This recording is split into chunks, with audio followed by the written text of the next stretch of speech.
Okay, I think I'm recording, yeah. Well, good evening, pipe pals, pipe gals, and all genders in between. I am the lay housekeeping is you know, I just had a hankering for, saw this on the old shelf there. It is a BC, British Columbia, no, just actually a boot shakan, or a butts chokin'. And in it, I'm smoking this very, very delightful blueberry Shillings Blue in the blue can. Not to be confused with the green can. Now, I thought long and hard about doing a little bit of the Blood Red Moon, the cult Blood Red Moon. Now, there's a reason for that. I am making this video in the year of our Lord. Oh my gosh, it's the 26th. I thought it was the 25th. The 26th, July 26th. Summer is moving quite along. And we're right here in the middle of, well, the middle of summer, almost. Well, we're getting close to that point where we kind of, you know, we reach that zenith and it starts to decline, even though the temperatures here in Northern California have been quite challenging, I have to say. They have been triple digits for the last, probably the last 2 weeks, it seems like. At least the last 10 days in a row. And they keep predicting frightening triple digits. Like 112 today was supposed to be 112. And yesterday was supposed to be like 109. Now yesterday it got up to 105. And today it just got up to 100. Actually, it kind of went back down to 98. Now there's a lot of haze and some high clouds. And that probably kind of put a little bit of a damper on things. So anyway, it wasn't as bad as I was fearing. Now I've got here, in addition to my blueberry tobacco, very tasty. I have to say that of the Sillums flavors that I have tried, now I guess I've tried at least 4 of the ones they make. I don't know if they make another flavor, but of course Sillums, the original Sillums in the black can, that's my ultimate, that's my favorite Sillums. But I would have to say, without a doubt, that this, right out of the can for the very first time, and this is my second bowl of this, is absolutely delicious. I really do love it. It's flavorful. It's when I say sweet, it's a sweet tobacco. It is that, aromatic. And I'm drinking just a basic fruit-flavored water, soda water, no sugar. So hopefully, and it actually doesn't taste bad. The crispness of the soda. Normally, I like a nice coffee to go with my pipe, but I really don't want to be drinking caffeine right now because just trying to get a good night's sleep for the weekend. So, actually, in some ways, this isn't bad for a pipe. So, it's cooling. It's kind of a crisp, clean flavor. So it doesn't clash with the blueberry pipe tobacco. Yeah. Now, maybe some people might think, well, this is actually a naturally flavored grapefruit soda minus the sugar. So it's not bad. Now tomorrow,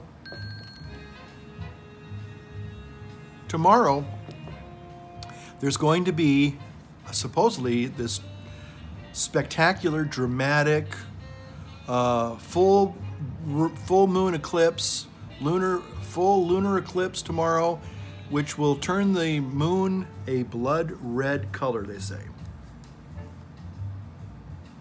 So maybe, just maybe, we'll even have a pipe tomorrow. This is tomorrow night in honor of the full eclipse, of the lunar eclipse, turning it into a blood red moon. So we'll see. This is my first pipe I've had probably about, well, since my last video, 2 weeks ago at least, maybe 3 weeks ago. I think I did a video at the beginning of July.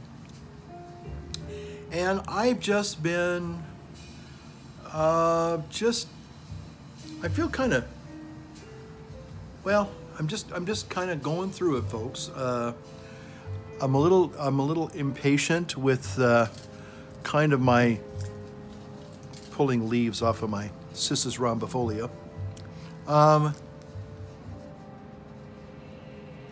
just not, the lower back problems just, they've kind of gotten to a point where they're not, it's not like it's as bad as it was, say, a couple months ago, but it's just not getting any better. It's kind of like stabilized to where there's kind of a constant nagging pain. Not excruciating, it's just aggravating and annoying. I've been trying to walk this week now, consistently. I've gotten probably 4 or 5 miles today. Yesterday I got about 7, because I haven't been walking at all. Because I've just been in all this kind of residual discomfort, and it actually is a bit painful to walk. It's not like, again, it's not excruciating. It's not like I'm completely debilitated or hobbling, with a cane or a walker, but I feel a lot of pain, and again, I don't even like to complain or even talk about it, so I probably won't that much. But it slows me down. There are things that I want to do. There are a lot of things that I want to do. And when I'm feeling limited, and especially at the end of the day when I've already kind of done a full day and doing different things for different people, and that's all fine and good. When it comes time to do special projects or even make a little video, it's kind of like, I'm not feeling it. I'm just not feeling it. Yeah.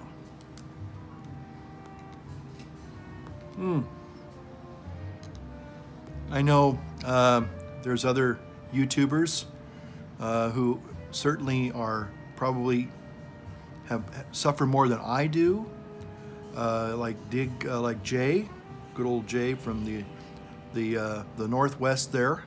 Well, no, he's not Northwest. He's Michigan. He's a crazy Michigander. It's nice to see that he's still on the airwaves there.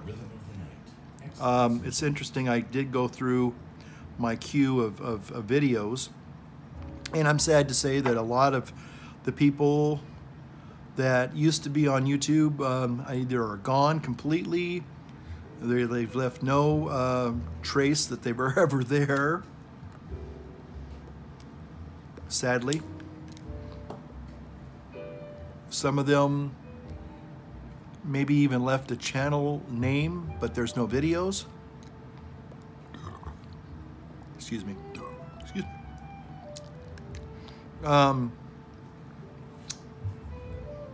Some people haven't posted videos in years. So, but I'm happy to say that there's quite a number of people who are still posting and kind of a regular presence. Again, Northwest Pipe Smoker and Jay Digsex, D-I-J. I never could figure out his YouTube name. But he's still there, of course. Matches 860, he's still there. some of the people I've watched in, from Deutschland,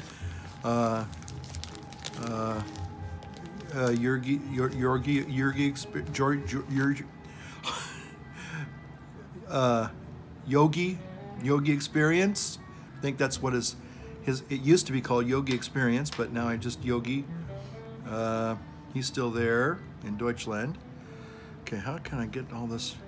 Kind of got a juicy pipe going here, and sometimes that's a little disconcerting. Now how come that's not? Ah, there we go. Got it. Got it.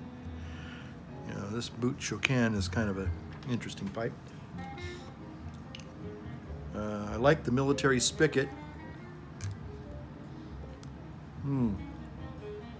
It's a relatively light pipe. And the lip of the pipe is almost, it's kind of just almost an afterthought. So this will probably be good with a softy bit.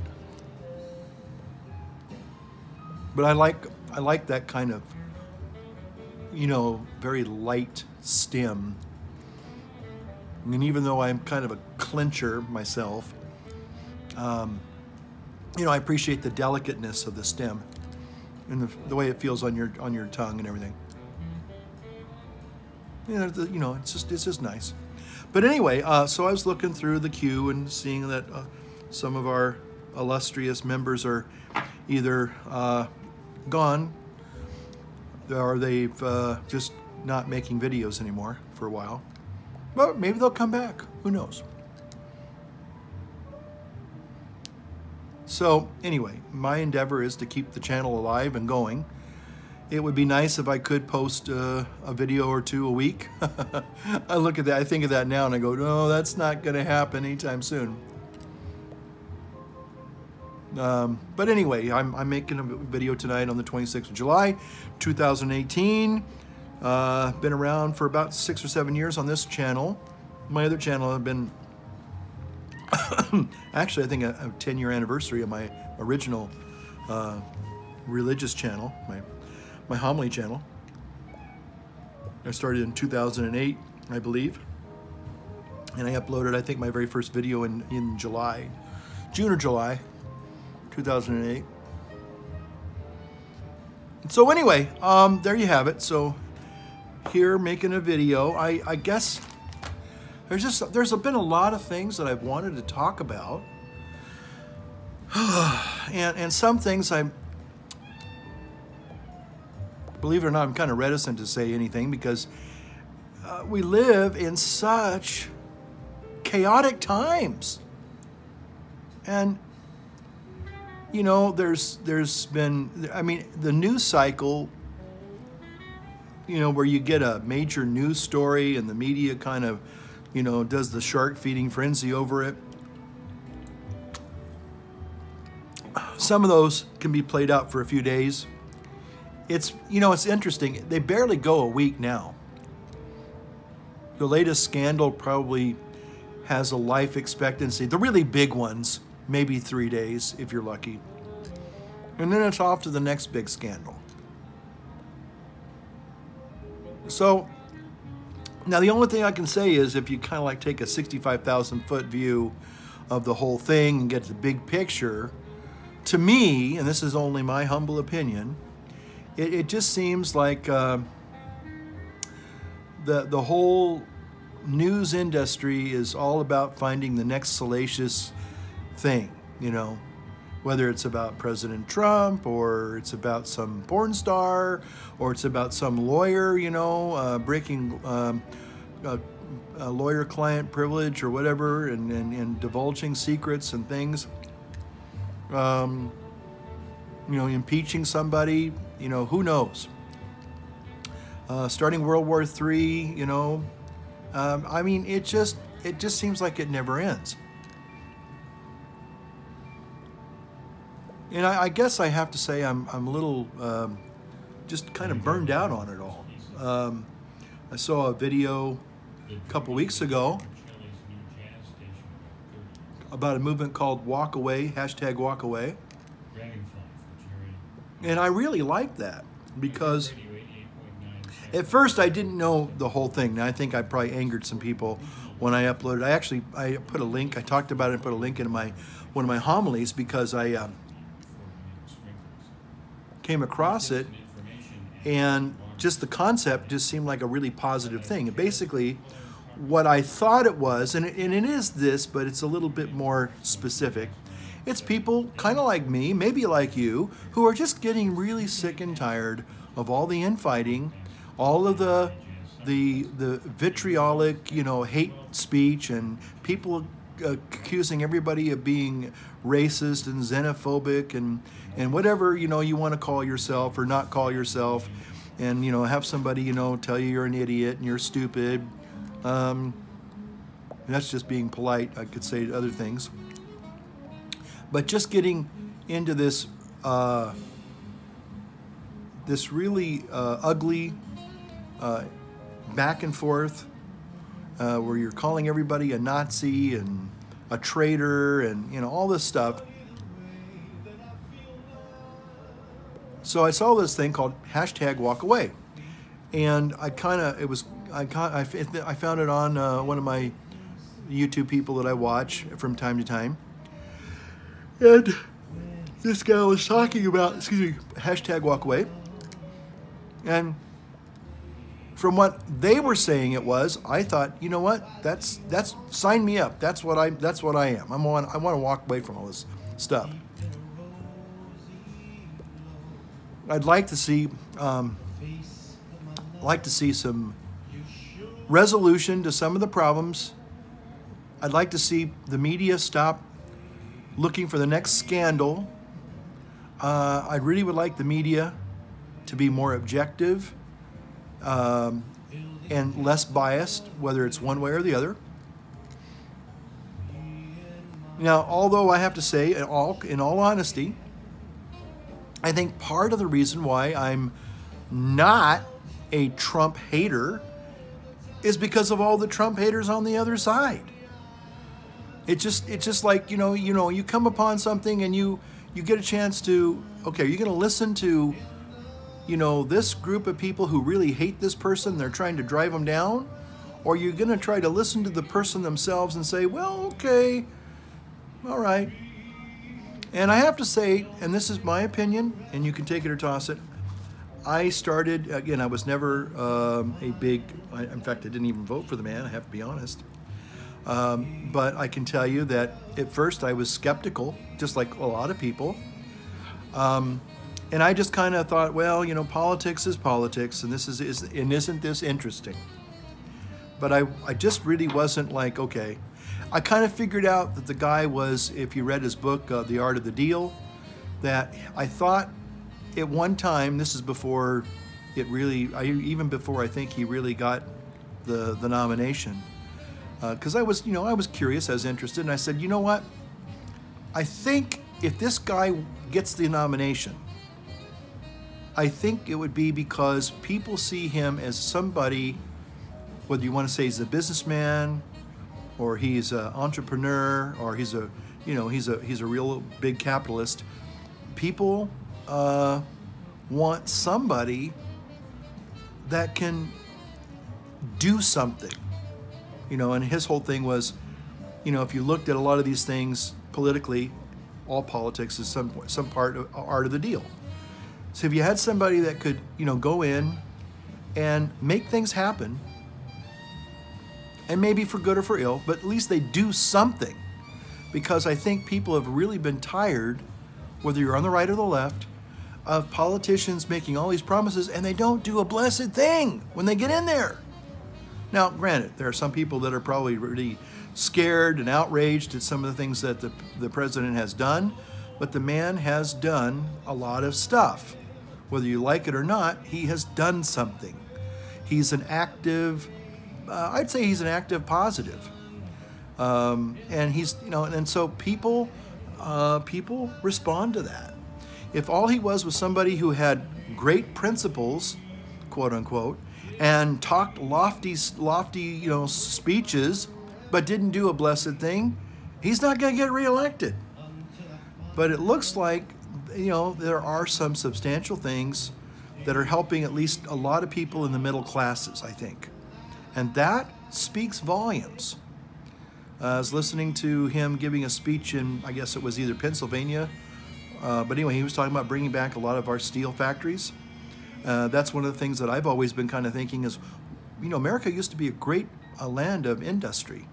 We used to make a lot of things. We used to build a lot of things.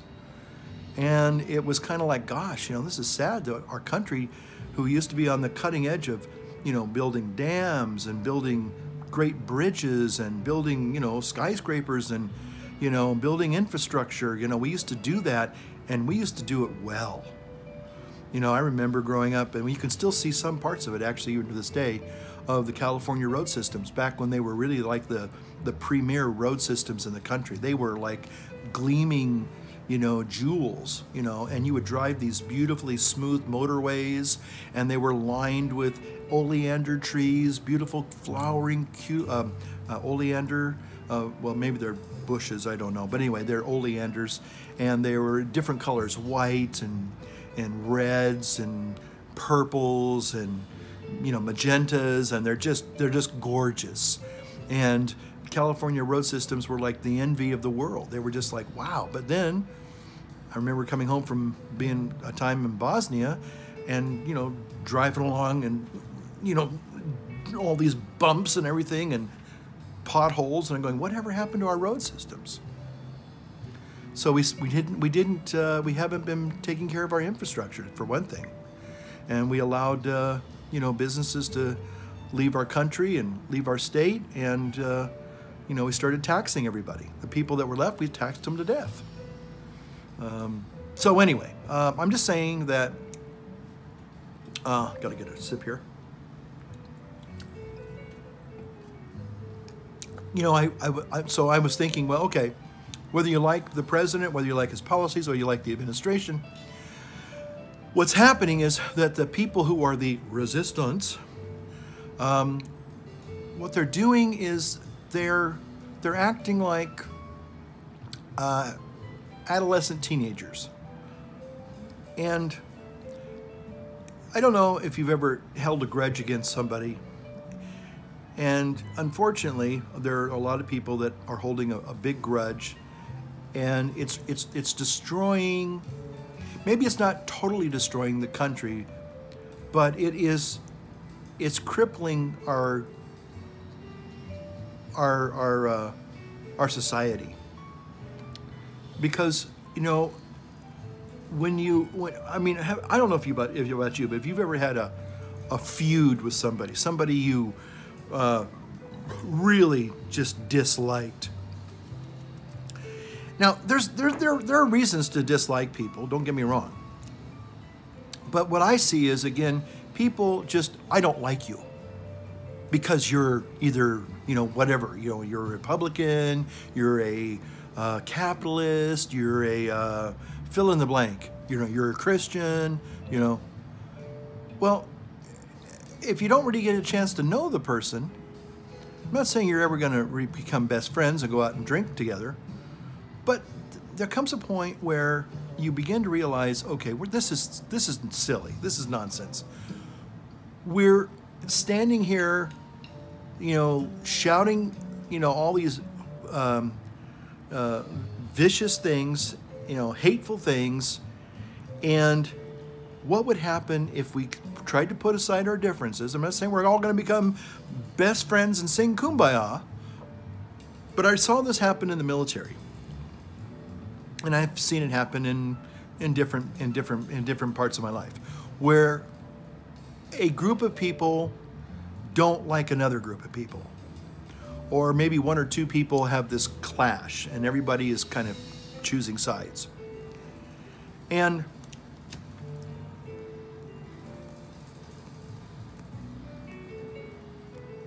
what happens is, two things happen. One, you just remain angry and mad and you hate each other for the rest of your life. Have a nice life, right? Or something kind of amazing happens where people can say, okay, I don't agree with you. Don't know if I really like what you stand for. However, we can work together on a few things. And lo and behold, that famous Broadway musical team, you find that, okay, may not be a big, whatever, but that person isn't as bad as I thought they were. I realized that I was a little bit over the top. I was kind of, holding on to some prejudices on my own side, and vice versa. But you come together, you pull together, you work together, and you get something accomplished. And I saw that happen in the military a lot. And a lot of it, when I was first in the Marine Corps as a young person, believe it or not, I was young once, a lot of it had to do with race. Blacks and whites. A lot of that was black and white. Some was black, white, Chicano, or Mexican. But the one thing that they taught you in the Marine Corps is that there is no color in the Marine Corps. Everybody's green. At the time was green or camouflaged. Only some of them have black vinyl tops. Okay. Now that might sound a little racist to some people, and if it is, that's sorry. But that to me made a lot of sense. In other words, I really don't care what your race is. I just care if we're going to work together. And I've met a lot of good people who maybe, and I see this happening with them, where they may not have ever had the opportunity to work with somebody of a different race maybe, or a different background, a different, political persuasion, or different philosophical belief, or whatever, where they come together and they kind of realize, you know what, that's my Marine brother, or my Army brother, or my Navy brother, or whatever. And it's a kind of a crazy thing, but you come together, you work together, and you accomplish something. And right now, there are people on both sides that are at war with each other. And I think wouldn't it be great if they could just say, okay, I don't agree with your politics. I don't agree with your ideologies. I don't agree with whatever, but I don't have to hate you. I don't have to look at you as the enemy. I don't have to light you up as a potential target. And that's what we're doing. We're targeting each other. When I mean targeting, right now I'm just saying politically, as the enemy. You're painting that person or that group of people as the enemy, when maybe they're not your enemy. They may not agree with you, political, philosophical, religious views, but that doesn't necessarily mean they're your enemy. And you could probably, if you decided to, and I've had this happen a couple of times in my life. I had it happen about, several years ago when I was a chaplain, and I had a denomination that didn't like Catholics. Couldn't stand them. And they hated me from the moment they saw me. And they were belligerent, and they tried to be self-righteous, and they just really made it clear that you're the enemy. You're one of those evil Catholics. And for about 3 years, this passive-aggressive, stink-eye looks and, little under-the-breath insults would go on, And so one day, they did a little thing that was really passive-aggressive. And anyway, I forgot what happened, what prompted this whole thing. I got to do with a set of keys. And they did something they weren't supposed to do, and then they tried to tell me that I was a problem and everything. So I was sitting in my office, and they were literally at the other end of the office in the chapel complex we had. And we'd had some cross words that morning, and things were really unpleasant. And finally I sat there and I said, you know what? This is stupid. I don't even know this guy. All I know is that he's a member of a denomination that supposedly they don't like Catholics. So I said, this is stupid. I don't like this. Now I didn't like the guys. There was a guy and a wife, and they tended to be very, very self-righteous people. But I finally just had enough, and I wasn't going down to confront them in that, you know, like I'm going to get in your face. But I went down to their office. They were having lunch, and I knocked on their door, and I said, "Can I talk to you guys?" "Well, what about?" I said, I just want to just say something, that's all. "Okay, what do you want to say?" I said, "You know, I was sitting in my office, and I've realized that you and I have had this really ugly relationship for like 3 years, and it dawned on me, I don't even know you.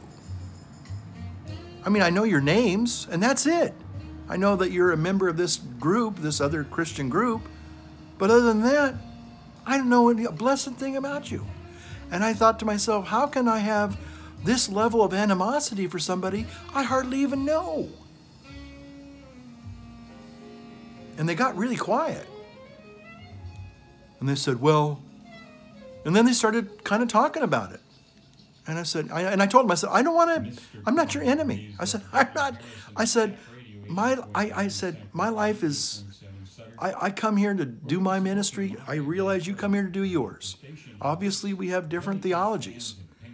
But I'm not here to, you know, one, attack you or to hinder you or to, you know, to make your life miserable. I said, I'm actually here to help you. Believe it or not. I said, and I feel like we got off on the wrong foot. And I just said, hey, I don't want to fight with you anymore.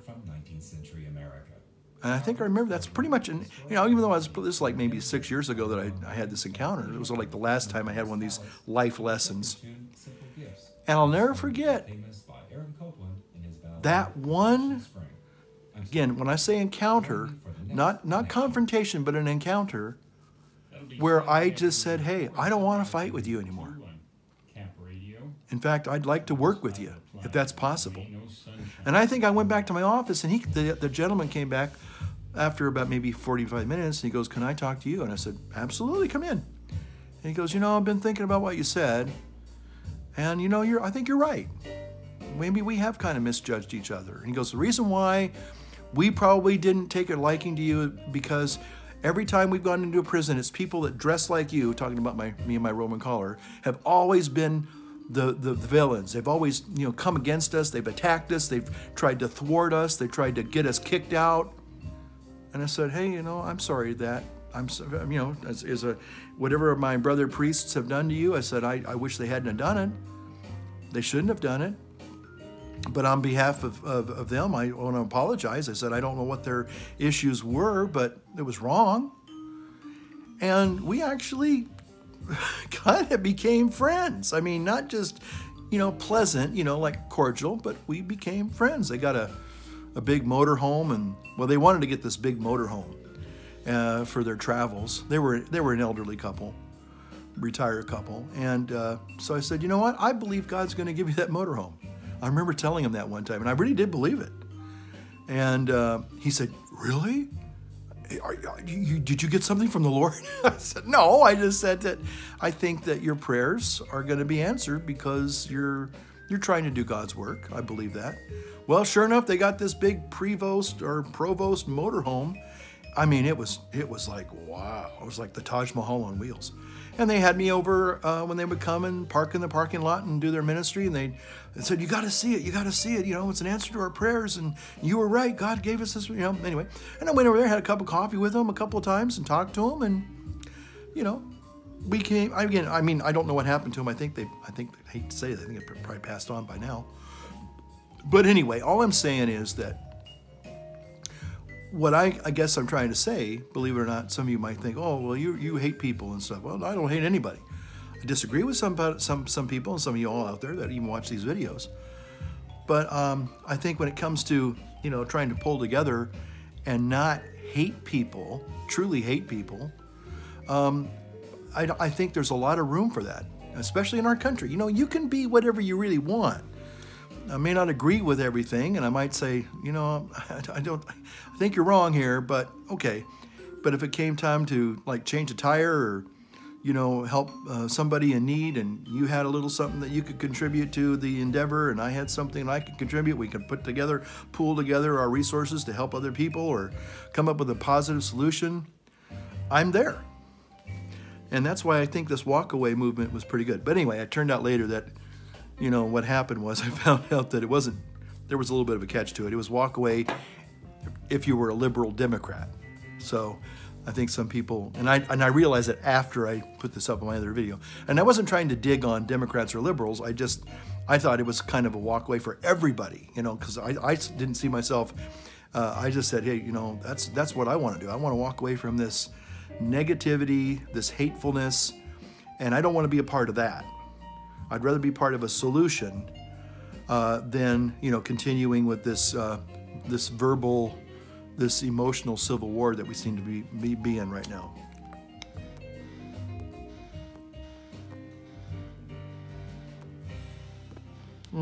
That's good. That is really good.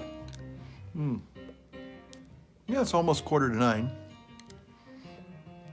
So anyway, that's kind of, I guess that's where I wanted to take this video tonight. Hopefully it was working. Hold on a second. Yeah, it was working. Good. Excellent. Excellent. Most excellent. Okay.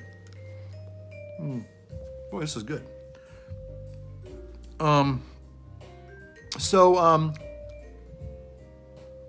sounds like David's group of guys jamming. Yeah. So, the Silver Fox, that is. Good old Silver Fox. I think he's still on there. I didn't quite check on him because he's been recent for the last couple of years, so hopefully he's doing well. I guess that was what I wanted to say. I think there was one other thing I wanted to maybe touch on too.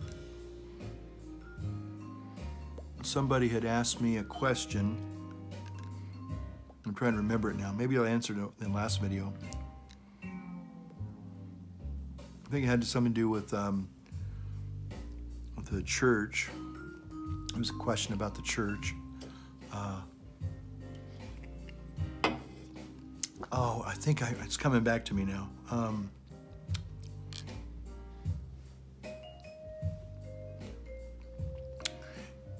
Yeah, the other thing was that somebody had asked me about. It was a political question. Oh, I think that's what it was. Oh, yes. Okay, somebody had asked me about, was it hedonism? Yeah, hedonism. Hedonism. They said, do you consider yourself, I think I had the right word, a hedonist? I think that's what he asked me. He says, well, because you seem to like you like pipes and everything. And, you know, I started thinking about that. And they asked the question, and they were very respectful, so it wasn't like they were like, you're a hypocrite, and, you know, blah, blah, blah. I've had a few people who will kind of go after me and say, oh, you're just a big hypocrite. And it's true. We're all hypocrites in one form or another. Try not to be, but you know, depending on what a person sees or what they perceive, maybe it looks like, you know, you're being a hypocrite. I don't know. Again, if somebody thinks that a Catholic priest is supposed to be a mendicant, and what I mean by that is somebody who is like someone who's a poor friar, like a Franciscan. Some Franciscans are what are known as mendicants, where they basically, yeah, they live a life of extreme poverty, and they don't have any possessions at all. But Catholic, secular, I'm what's called a secular, not a religious priest, and that might confuse people. Well, how can you be a secular priest? Well, it means you live in the world. Whereas a monastic or a cloistered priest, or would be like a person living in community, like say a Trappist monk, or a Franciscan friar, or maybe a Dominican. They live in community. They pool all their resources. They work together. There's that work together theme again. And but a secular priest is a diocesan priest, and they don't live in community. They live on their own. They actually, live in the world. They're not cloistered. They don't take a vow of silence or poverty. We have a promise, of course, of obedience and chastity. But we're not encouraged to go out and live high on the hog there and take expensive vacations or things like that. But we're not forbidden from owning things like a car or a computer or a TV set, things like that. But but I guess the pipe thing has always been kind of like a little bit of a bugaboo for some people. Like every now and then I get, oh, you're a hypocrite, or you smoke a pipe and you're bad, and it's like, well, if you think so, sorry you think that way. But a lot of religious people, whether you like it or not, have smoked pipes and cigars, I guess. Even in the liberal side, not liberal, but the Protestant side, they have a few of their notable preachers. I think Spurgeon was noted for his love of fine cigars. So some Christians have a hard time when they find that out. They go, "What? He actually smokes cigars? Wow, that's not too cool." Or some Protestant ministers, if I guess they're Lutherans, like to enjoy beer. Again, I'm not saying they're getting drunk. I'm just saying they like to drink beer. But for some people, that's a can of sin, brother. Okay. Now, I don't drink, but I don't begrudge others that do. Don't have a problem with it. Do have a problem if the person has a problem and they truly are addicted to it. Then I would say, it looks like you got a problem. You need to work it out. Get some help there. But again, I don't look down on anybody if they drink or they smoke, and I don't think that they're less than if they do. But some people like to kind of, and they come across as being very angry. There's something angry in the way they will attack you. And it's like, well, really, they've got some issues. I don't know what it is, but they just, I guess they just don't like seeing other people enjoying life. I don't know. But to answer the question, do I think that I'm a hedonist? Well,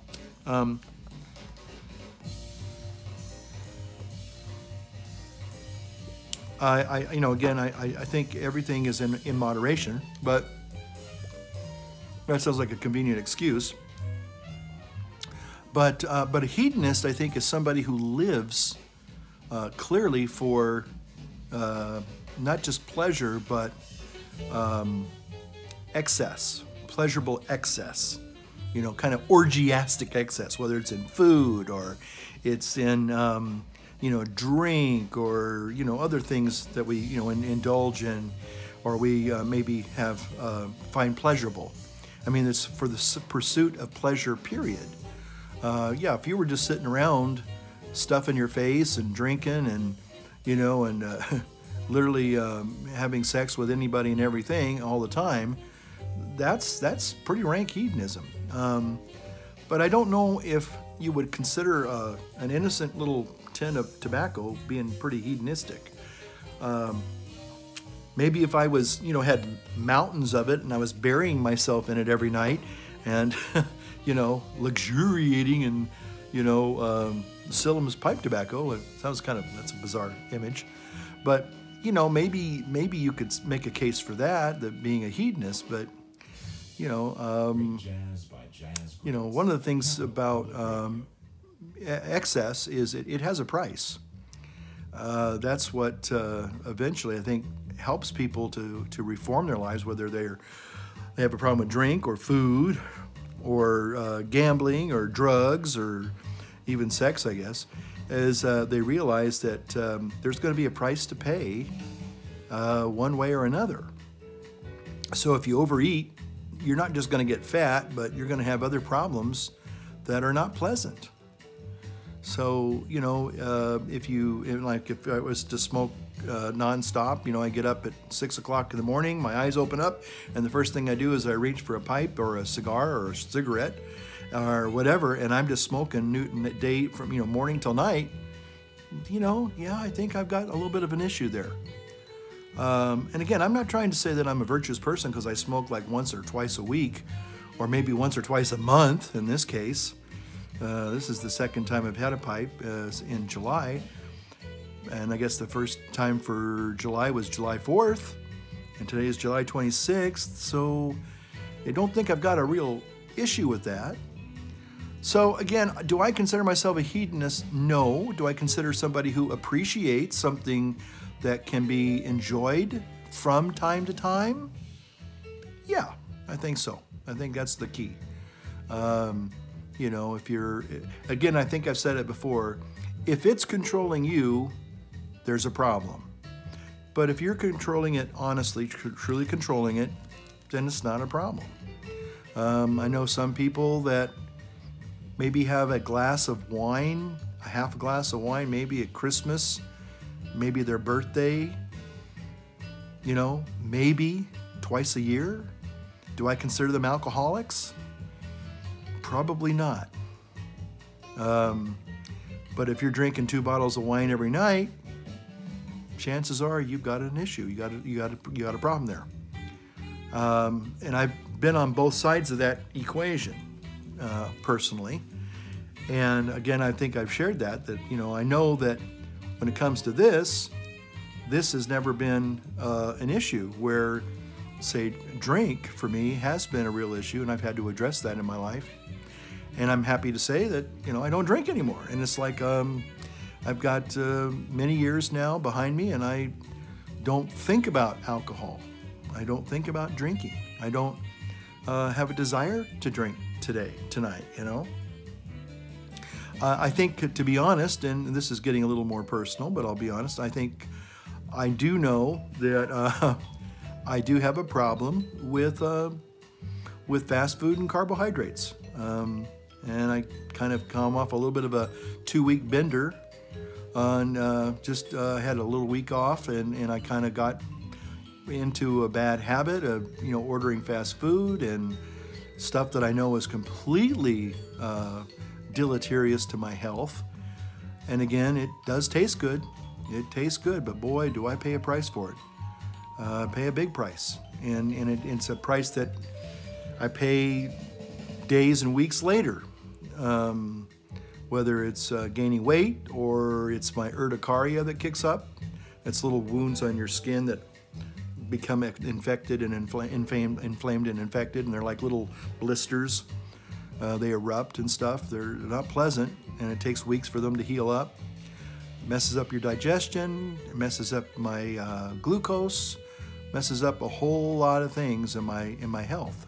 And it's a real, it's something I can't really be messing around with that much, because every time I do, I pay a big price. So being very candid about that, yeah, sometimes I have an occasion where I go off the deep end, and I, you know, eat things that are clearly wrong, clearly bad. So that's something I have to address, and at least I know that I got a problem there. When I'm doing the straight and narrow, when I'm just doing basic, you know, healthy food, my life gets a whole lot better. So anyway, so yeah, and sometimes things taste good, but that doesn't mean that they're good for you. So there you go. I'll let it go at that. Okay, thanks for watching, and we'll see you next time, and maybe I'll even see if I can get some pictures along with you when we see this blood red moon, perhaps tomorrow night. Okay. Well, thanks for watching, folks. We'll see you on the next one. Take care. We get support from the winery.